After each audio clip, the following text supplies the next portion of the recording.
Okay, I'm going to dry some sage. Over here, I've already dried some sage, just simply wrapped up in a paper towel and just nuked for like a minute, and you can see it gets all curly and perfectly dry. This is what it looked like before. This is what it looks like now, after being in the microwave for a minute. This is what I want to show you. This is also dried for about a minute, minute and a half. The difference is, and the reason why the leaves look so beautiful, is that I dried it underneath this completely flat piece of glass. This is actually something that Tom made a long time ago. So I'm taking the fresh sage and I'm just going to put it in the paper towel, and it's okay if the stem is sticking out. I'm not worried about that. I just want to flatten out the leaves however I want it. It's a little hard to do with one hand. And basically I'm going to get the other layer on top of it and put it in the microwave. Okay.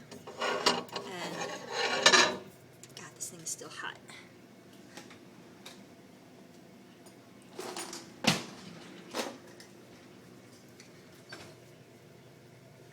And then I'm going to put this directly on top of this to flatten it out, or to keep it from curling basically.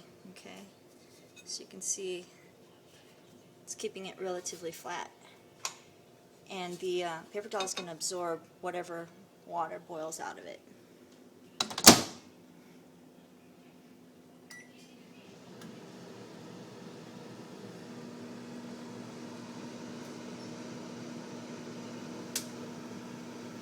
And it's going to pop a little bit, it's no big deal. You just want to keep your eye on it and make sure that it doesn't catch on fire. And I'm speaking from experience.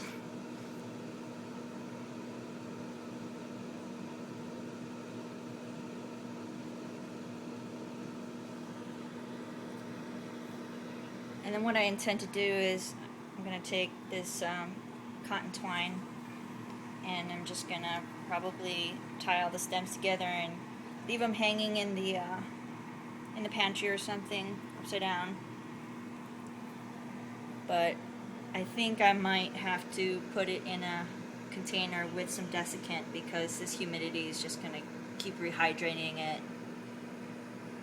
Okay. Let's see how it did.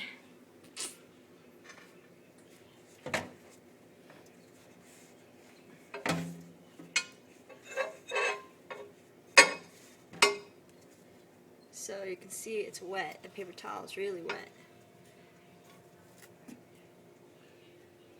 But they're pretty crisp. They're pretty dry. Yeah, I think they're done.